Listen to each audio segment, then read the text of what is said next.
Hello, everybody. Today is July 29th, and we have a very important session today. I know we took a break, so we didn't have those sessions for a while. Summer was busy. But today we have a very important session with Lilly Rubinstein. I'll introduce her in a second. But there are a couple of announcements. So first of all, the whole interview will be today in English, and we will provide the script for the interview later in the comments. We're doing that just in interest of time to keep the video short. Здравствуйте, друзья! После долгого перерыва мы снова на сцене, мы снова в эфире, мы снова делаем интервью с людьми, которые что-то могут рассказать полезное нашим новоприбывшим. Сегодня интервью будет только на английском, потому что если мы будем все время туда-сюда переводить, то это занимает много времени. Вот, поэтому, чтобы сократить видеоматериал, мы сегодня будем с Лилей общаться только на английском, и потом мы предоставим переводы на украинский и на русский языки. Итак, позвольте мне представить нашу сегодняшнюю гостью. Лили Рубинштейн, она медсестра-консультант, работающая в Департаменте здравоохранения Миннесоты. Очень важный человек и нужен человек. Она работает в департаменте, который занимается именно делами беженцев. И вот этой международной программе здравоохранения. Их офис, он, в общем, работает со многими людьми, которые приезжают, и клиниками также, которые могут предоставить сервисы новоприбывшим. Вот. Она сегодня будет рассказывать о некоторых специфических требованиях к прививкам людей, которые приехали по программе United for Ukraine. Теперь сейчас я расскажу все то же самое про Лили на английском. Поэтому с этого момента, ребята, мы переключаемся на английский и будем, в общем-то, вещать уже на английском с переводом на русский в комментах, которые дальше будут. Итак, Lilly Rubinstein is a refugee health nurse consultant working with Minnesota Department of Health, Refugee International Health Program. Their office works with local public health offices, clinics, and other community partners to offer help for new refugees and humanitarian parolees, a comprehensive screening, examination, and follow-ups, as well as assist with other health needs. Basically, she knows everything about all of the questions that you have about health-related aspects. She can answer. You can ask questions live by posting comments under the YouTube or Facebook live feed, or you can ask questions later, and I will feed them to Lily. With that, without further ado, I will introduce you to Lily. Hi, Lily. How are you doing? Hi, everybody. Good. Thank you for having me. All right. We're very happy to have you here because we have been having a lot of questions about what to do about tuberculosis screening, how important it is to do that. Like what other vaccination requirements does the state of Minnesota impose on the newly arrived, and what kind of other help they can get from state, specifically related to health benefits. So with many questions like that, why don't you kind of maybe tell us a little about what the program does, what the goals of the program are, and then basically in what situations people should be talking to your organization. Sure. So like Andre said, I work with the Minnesota Department of Health Refugee Health Program. We help with kind of all health-related needs of refugees, asylees, humanitarian parolees, and victims of human trafficking who come to Minnesota. So a big part of what we do is help coordinate refugee health screenings for all these arrivals. They're called refugee health screenings, but really they're for everybody in that list. And these are very special health visits that are done by kind of expert doctors that we have trained on newcomer health, where they screen and treat for diseases, they update immunizations, and kind of look for other health-related needs that may be kind of barriers and make issues for the resettlement process along the way. We also do a lot of kind of systems helping and coordinating with local public health. So a big part of what we're doing with the Uniting for Ukraine arrivals and other Ukrainians coming is making sure that there are resources available for people, like Andre said, to get the TB testing, to get immunizations updated, kind of all around Minnesota, not just in the metro area. So we're really here to help and make sure that the arrival process is as healthy as it can be and that there's no kind of health issues for people down the line.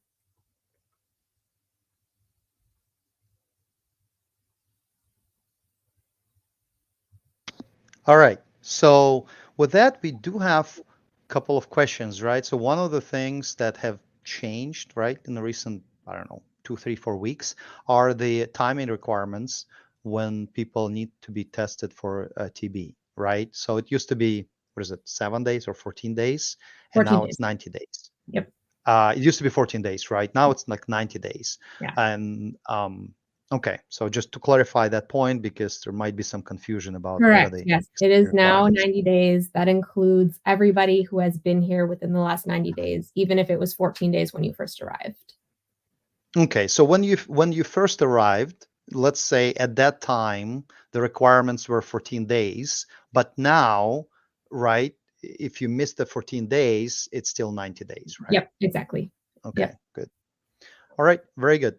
So what else can you tell us? Maybe we have some questions actually in comments, so we can go over those questions first, if you'd like, Lily, or we can go Yeah. over the program that you mentioned. Maybe first let's go over a little bit just about the health kind of requirements and then also recommendations. I think that's helpful. The other, a little bit complicated thing that can be hard is we have Ukrainians coming under the Uniting for Ukraine program, and then we also have people that came, for example, through the Mexican-US border who are still considered humanitarian parolees, but they were not under the Uniting for Ukraine program. So there's different requirements depending on kind of how you came and what program you were under. So those that need that TB testing within 90 days, as well as the immunization requirements, so that's 1 polio, 1 COVID-19, and 1 measles vaccine.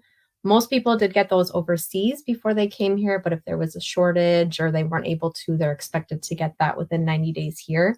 That is only the Uniting for Ukraine arrivals. So those that are humanitarian parolees that came in like through the border, the Mexican-US border, they do not have those same requirements. It's still strongly recommended because TB testing and immunizations will kind of make sure that you remain healthy while you're here, but it is not a requirement for your visa status like it is for Uniting for Ukraine. That is also the same for people that are under TPS, the temporary protected status. They do not have those requirements, but it is still recommended. So you said visa requirements. I don't know if you know the answer to that question, but how will it, everybody's curious, how will that affect your visa requirements? Let's say if you didn't do what's required, if you're on U4U and you didn't do one of the shots, for example, how will that affect your future immigration journey? I don't know is the basic answer. Mhm. I would hate to say the wrong thing. I think the best thing to do is if you haven't gotten it yet and you're overdue, still get it as soon as possible. And then if there's some issues down the line, we can at least kind of show that you had a good faith to get it. And that's kind of all I can say about it. Right. We did ask that question in one of the Ukrainian roundtables. Mhm. Again, I'm maybe paraphrasing, or maybe I'm not a lawyer, or I'm not an immigration lawyer. So all the asterisks that you can imagine, let's insert here. But what we've been told is that exactly what you said. You still have to do it to show good faith. However, if you miss the deadline, that fact may be used against you. So you're not going to get deported from the country from just not doing vaccinations in a period where it's required, but when you're changing status or something, some other interesting situations arrive, that information in associations with other information data points could be used against you. So you Sure. really don't want to be outside of law on that one. Yeah. Right. Okay, so let's just play the scenario, right? I'm a new U4U RAV. I arrived, I settled, I unpacked my bags. What do I do? Like I know I need to do something health related. And then I checked Facebook and people tell me, hey, I need to do TB screening. Sure. So there What's are a next? few options for people. The kind of 3 big things we want to make sure people know about that are arriving are where to get TB testing, where to get their immunizations updated, and that they're eligible for this refugee health screening visit. All 3 of these can actually be done in combination. So at the refugee health screening, you can get your TB test and you can get your immunizations updated, or you can opt kind of just to get a TB test or just to get a TB test and your immunizations updated. So I'm going to share a screen here and show you. All right. So what I have here is a very short questionnaire that is hosted by the Minnesota Department of Health Online. It is completely private. The health information only comes to us. It asks very basic questions about kind of the sponsor's name, the arrival's name, when they came, where they were born. This form is submitted per family. So it asks kind of if there are multiple family members, a little bit about medical information, just so we know if there's extra assistance needed, interpreter, transportation, things like that. So once that is filled out, and it can be either by the sponsor, sometimes resettlement agencies are filling it out if they're meeting with the arrival first, sometimes local public health, whoever kind of is that first point of contact can fill this out. We then get this information at our office, the Department of Health, and we send it to the local public health in the county where this person lives. So, for example, if someone is settling in Anoka County, they come, the sponsor fills out this database online, and we can link it, Andre, with this, I think. And then we also have it on our website. So Perfect. They'll fill this out. We will get the notification. We will kind of put all this information together, send it to the local nurses at Anoka County, and they will reach out to the family and say, hi, welcome to our county. We can help you get set up for that refugee health screening. They can also say, have you applied for health insurance? Do you know where to get your TB testing? And they'll kind of be the local experts for you. The other option. Oh, could you go back for a second for that? Yep. I do have a couple of really like a small TDBD questions there. Yes. On a couple of bullet points, because even I have questions, right? So, for example, the question about where did we go? Has the family? No, let's just scroll down for a second. It was on the screen. Has the family already been connected to healthcare? Right, scheduled with already. So, for most people who arrive here, right, the answer to that question and to the question next will probably be no. Yeah, and that is fine. The reason we ask that is because if you are already connected to a doctor, some people, for example, are going to the clinic where their sponsor already goes. We can connect with that clinic or the doctor you're seeing and say, here's a little bit more information about people who just arrived from Ukraine and maybe some specific health needs that they might have that your other patients may not have. So it's just for us, if you give us this information, to be able to reach out and make sure that they're kind of providing you with the best care. Not every doctor, not every clinic is kind of an expert at caring for people that are new to the United States. So kind of our job as an office is making sure that everyone gets that information when it's needed. And then with the health insurance, so actually if you do press no, you'll get some more information about how to apply for health insurance. So the questionnaire is very good because it will provide some extra information as you fill it out as well.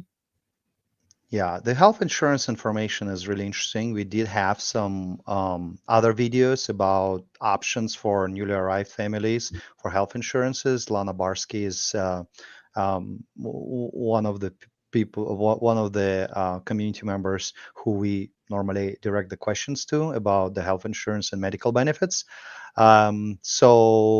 We also know that some of the VOLAGs like MCC and LSS and International Institute of Minnesota, they also provide some guidance and towards the getting the insurance, right? So I would say that if you are not working through any of those agencies, I would highly advise everybody to first get a consultation about what kind of insurance you're getting and what you're eligible for. Yes. Don't just go from that and then assume that you know everything. Go through some of the videos we have, talk to somebody, and then talk to the agencies. There are also county agencies. So there are many organizations who are willing to help. Don't do the journey on health insurances on your own. That's all I want to say. Thank you. Any other questions about this form, Andre? I don't know, but there is a question online from Attorney LV. I can read the question. Please explain what to pay attention to when choosing insurance coverage provided by the state of Minnesota. Those who arrive. Yeah, I guess I already explained that question. We have a lot of resources who would explain that. Unless Lily, you're an expert in that area, I'm gonna I am punt on not, that. but I'll reiterate what you said. I'm not an expert, but there are experts. So, and they are very knowledgeable at kind of what U4U arrivals qualify for. And so that is their job. They are paid by the state to provide this information and help walk people through the process. Yeah, hopefully we answered that question or not. Okay, now you can let's proceed. We can remove that. I'm gonna remove. So I'm this gonna one. move on to one more screen to show. And we will be putting all the links of those resources in comments and okay, good. This is our website at the Department of Health about the Ukrainians arriving in Minnesota. So in this website, we have information that sponsors or arrivals can look at to find actual clinics that are offering the TB screening test. This is not a complete list, but it's clinics that we know and work with around the state that can provide this. Could you look and see if Life Medical or Life Medical? It's not. I can tell you it's not. Should it be? It should. Okay. We have pretty good connections as a community to that clinic, Life Medical. Yeah, we'll send you the details. Okay. So they've been helping us. Specifically when people are arriving, they want to have some sort of a language barrier removed. And that clinic, they have resources to make it happen. So they have some people on staff who are Russian and Ukrainian speaking. Oh, that's great. Yeah. So, and that's a very known community, known organization in the community who helps refugees. So, what county is it in? Hennepin. It's I think it's in Excelsior, somewhere there. Yeah. So we're adding to this list all the time. So we'll add that clinic as well. Mm-hmm. They're great guys there. So also, if immunizations need to be updated, for example, and we can get into this a little more later, but when kiddos, if they're going to go to school this year, there might be some immunizations that need to be updated. If you have either already done the visit and want to make sure the immunizations are up to date, or for example, they got one at their visit, but then need to get another one before school starts, this link here can provide places that do free or very low cost immunizations for children. Mm-hmm. And then this is a little bit what we talked about, the refugee parolee health examination. So again, we highly recommend that kind of all new arrivals undergo this exam. It's a great first visit to have when you get here, just because it takes care of a lot of initial screening. We can do kind of med refills if needed, and those doctors can do referrals to specialist doctors like a heart doctor or an orthopedic doctor, whatever is needed. So if you are interested, you can email us here and we will kind of send you a little bit more information and help get you started with that. Would you be able to read the email if it's not in English? Yeah. Yes. Okay. And actually, Andre, let's touch base offline about that too. A little bit more about health insurance and then other resources for newcomers and sponsors. And this is something I want to make sure, maybe you already have this on the Facebook group, but there is people, family assisters that are, again, specially trained, and their job is to help new arrivals with kind of all these benefits questions. So things like health insurance, getting set up with other benefits, and helping kind of to navigate all those systems. And they use interpreters if needed, or they speak the same language. So we can get you copies of those. Is that also state run? Yeah, it's by the Department of Human Services. So family assisters is kind of a big blanket term. Sorry, Go ahead. Sorry, is that also a state run program? Mm-hmm. Yeah. Okay. some of family of sisters is kind of a big, broad term, and it exists for a lot of different groups. So, for example, some of the resettlement agencies or the VOLAGs, they are also family of sisters. So they just get a little more funding from the state to provide this extra assistance. Mm-hmm. Okay. All right. And that is about it. I think the big thing and the big takeaway we'd like to give is that we and I are very accessible. So I'm in contact with Andre and some other community members. So if there are questions or special situations, we found that there's kind of a lot of, well, I have this issue or I live here. We can help navigate that if you contact us. That is our job, to help kind of navigate these situations. And then one more thing, which we talked about a little earlier this week on the roundtable, Andre, is we have a social worker who works with our department who is very good at navigating health systems when people have very complex medical needs. So, for example, if somebody arrives and they have a sickness like cancer or a broken bone or something, she is very good at getting involved and helping make sure, have we expedited your health insurance? Have we connected you with a specialist? Does that specialist take your insurance? Will they get an interpreter for the visit? So she's very good at working one-on-one with people that have kind of those complex needs. So you can reach out to us at our website or at our email address, and we can help connect you with Cynthia, the social worker. Okay. All right. That's great.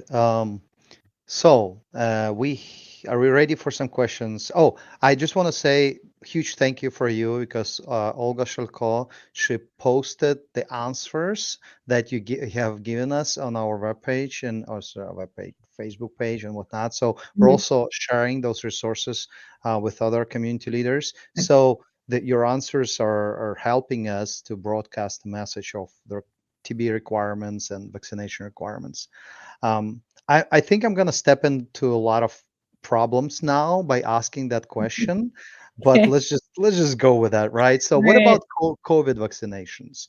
Is there a requirement there? Is there not? And where do we fall into that? So there was a requirement through the Uniting for Ukraine program to get at least one COVID vaccine. We strongly recommend finishing the series on arrival, but that is an individual kind of choice to make. Different schools and different workplaces are going to have different rules for if that is needed. There is no statewide mandate that says every refugee or every Ukrainian needs to get a COVID vaccine. It's simply kind of the same rules that all other Minnesotans are following. So, example, if you go to work in healthcare, your manager, your healthcare system may require you to get vaccinated for the job.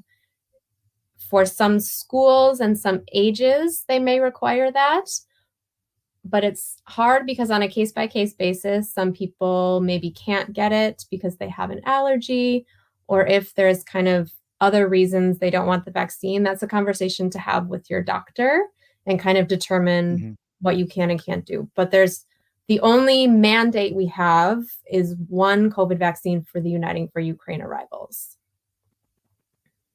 Okay. And that should be done. Okay, so let's just play the scenario where a COVID vaccine was already done overseas. Is that okay? Is that acceptable? Yeah. So online, when you log into your account, so every arrival should have an online account that they kind of applied for the program under. There will be a place to just say, yes, I have received my one COVID vaccine. And is there, let's say they have it, but let's just say that the type of vaccine was not the one that FDA or United States accepts. Maybe it's for some countries that are, let's say, not on the list. Like, for example, I know there's a Russian vaccine, Sputnik 5, that is not on the US approved list, but it's still a COVID vaccine. Do they have to now do another vaccine with the American approved one? Yeah, the Uniting for Ukraine program does ask for an FDA approved vaccine, which means it was approved by, our Food and Drug Administration here. So that's Pfizer, Moderna, and there's a new one and a couple others. So it's best to just kind of talk with your healthcare Right. provider and just double check that the vaccine you got was FDA approved. Oh, and also we had a question somewhere raised. Is that, what about children? Do you remember off the top of your head requirements for COVID vaccinations for kids, especially for U4U? Let me actually have the page up. So they are requiring a vaccine for people that are 5 and older. Mm-hmm. So you mentioned the 3 vaccines that are required to go to school, and then you mentioned that every school is different. So the schools will be checking the vaccination records, but the school will not necessarily be checking COVID vaccination records. So the 3 vaccines I mentioned were only for the Uniting for Ukraine program, so they're not necessarily for school. I'll be honest, I don't know enough about what schools are asking for this year, especially with the new age changes for the COVID vaccines. So that's something that your doctor can absolutely help navigate those questions. But if there's specific questions, I can kind of look offline and get back to people as well. I see. Okay, so just to be clear, regardless of what schools are asking, the requirements for U4U program is that to have at least 1 shot of COVID vaccine, which is FDA approved, is it still within 90 days of arriving? Yep, 90 days. And most people, the intention was that most people had gotten those before they came. So that's very possible. But if they didn't, they would need to get them within 90 days on arrival. Okay, so if you put that checkbox in your profile that you got it before you arrived, I know I'm just getting into details, maybe I shouldn't, but there's probably some validation of that, or how does it work, do you know?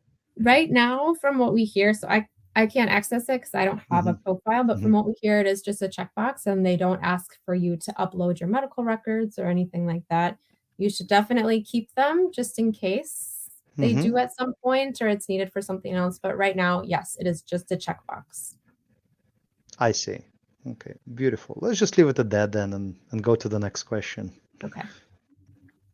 I actually see there's a question in the chat about AstraZeneca, and I do not know the answer to that. So I will look and double check for you and get back. Unless, Andre, do you know the answer to that? Because I know that was very common overseas and it's generally accepted. If not FDA approved. I'm not going to answer it right now. I believe the answer is yes, but I don't know. I will double check and I'll get back to you and you can post it on the page. Okay. Okay. So Rita, we will get back to you.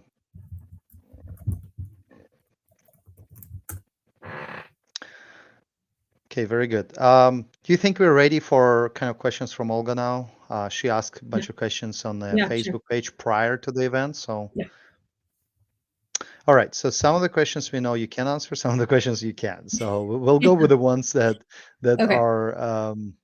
So there is a translation requirements. So just to let everybody know, the organizations are working on some of the translation requirements. So if you need to translate vaccination records, then you'll have to wait for further guidance from at least Department of State, right? Or Department of Minnesota. Minnesota Department of Refugees. Yeah, we are working on guidance. However, saying that is another thing to bring up with your healthcare providers. Some of them are very good at translating vaccination records, and I've worked with many Ukrainian patients before. So no matter what, I would always bring the records in with you to the doctor's office the first time you see a doctor, and they can kind of help look through and translate what they can. I know that Life Medica, they can look at Russian language or Ukrainian language documents, and they can make ups and downs from it. So yeah. At least that's what's my experience when I was there. I want to say 14 years ago. Probably still true. Yeah. All right. Very good. So further guidance is there. Okay. So what do you do if there's no immunization records available? So that is another good thing to talk to your doctor about. In general, in the US, what we do when there's no immunization records is we tend to assume that immunizations maybe have not been done because we can't prove that they have been. However, There are certain labs that can be drawn, like a blood test that can show if you've gotten the immunization. So that's one option. And then some doctors will be able to talk to you, look at the country you came from, and kind of see what childhood immunizations you likely got. So it's pretty specific to the person, where they've lived, and kind of how old they are, but they should talk with their doctor about their own kind of specific questions. Okay, thank you. Yeah, it's a difficult situation. A lot of records potentially have been lost or during the evacuations or during the travel. So it's very common and difficult situations to be in, unfortunately. And I hope that the doctors and healthcare professionals, they do understand the circumstances under which people were leaving Ukraine. Okay, so another question is,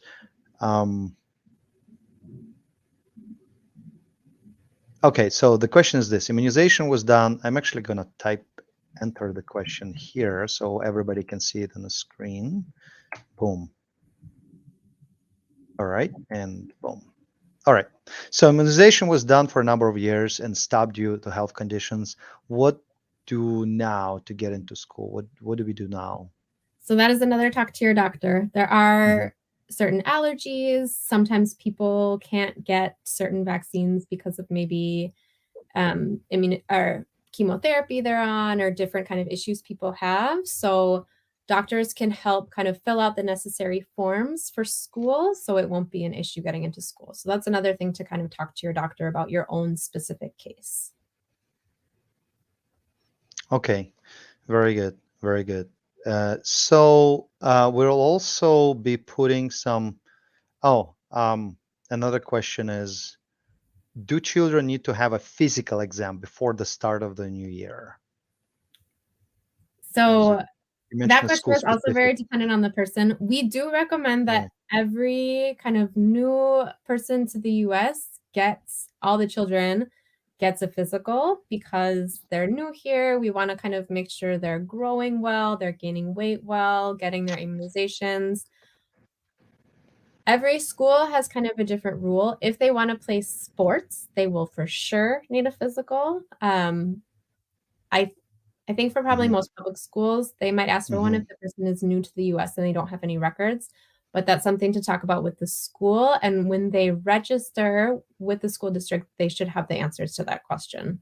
And again, if anyone's having trouble kind of finding the answers, I can contact the right people and find out the answers.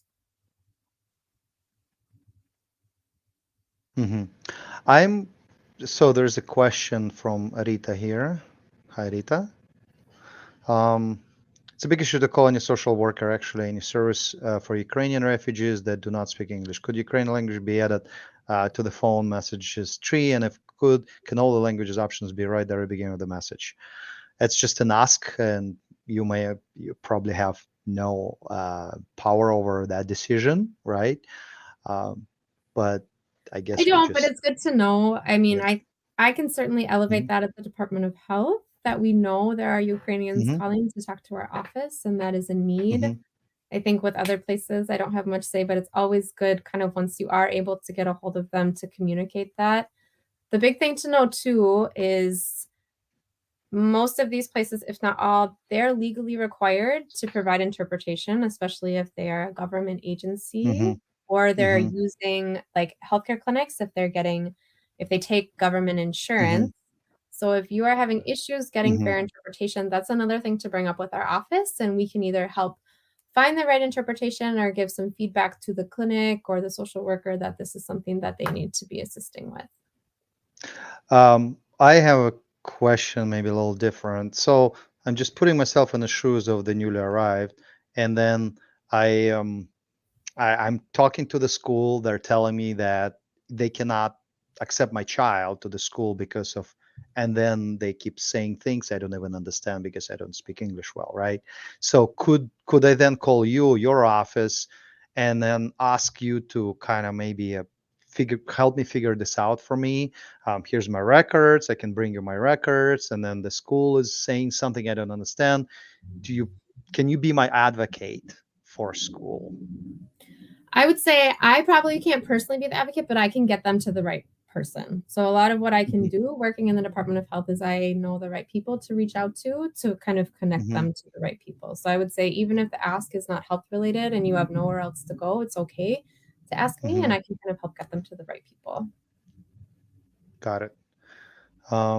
Thank you. I think that would help.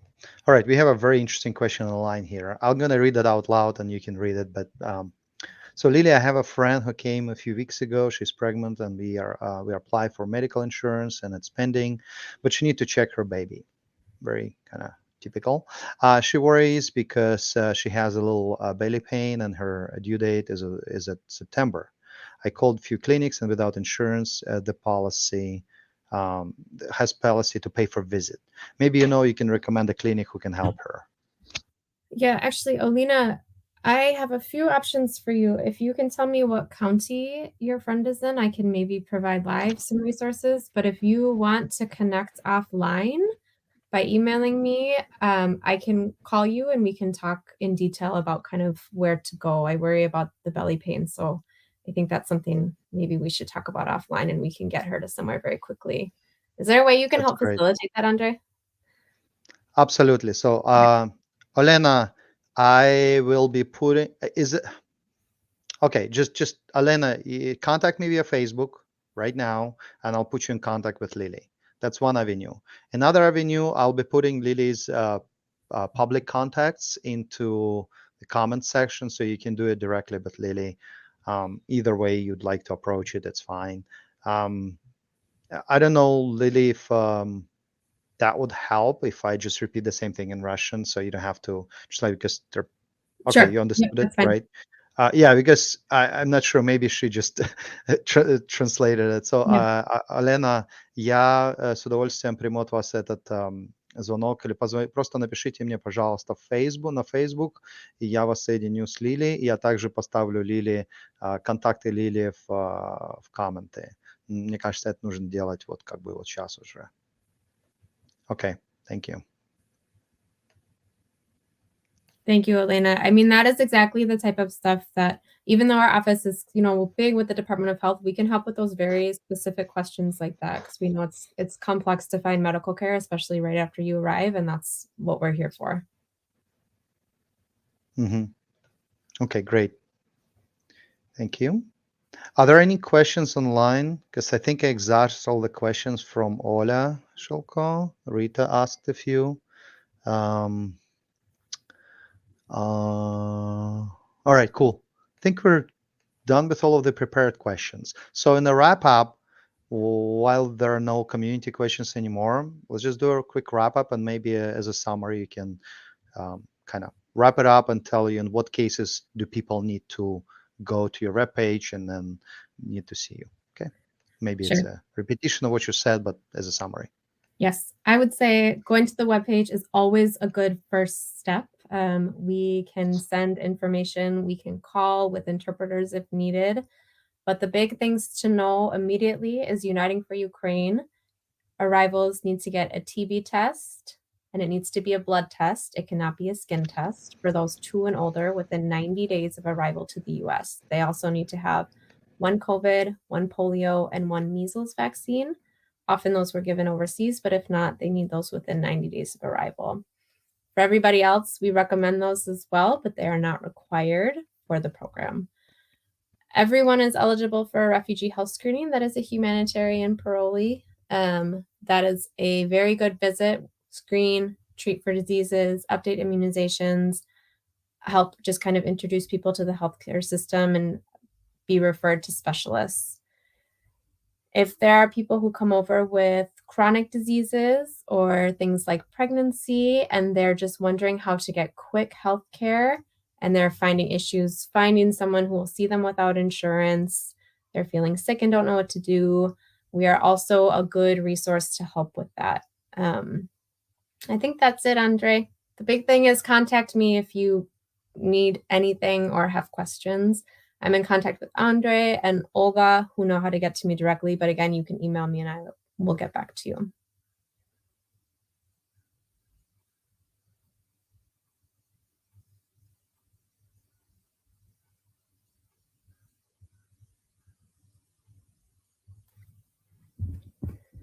And Andre, I think that's it for me. Anything else for you? Yeah, so took a little dip.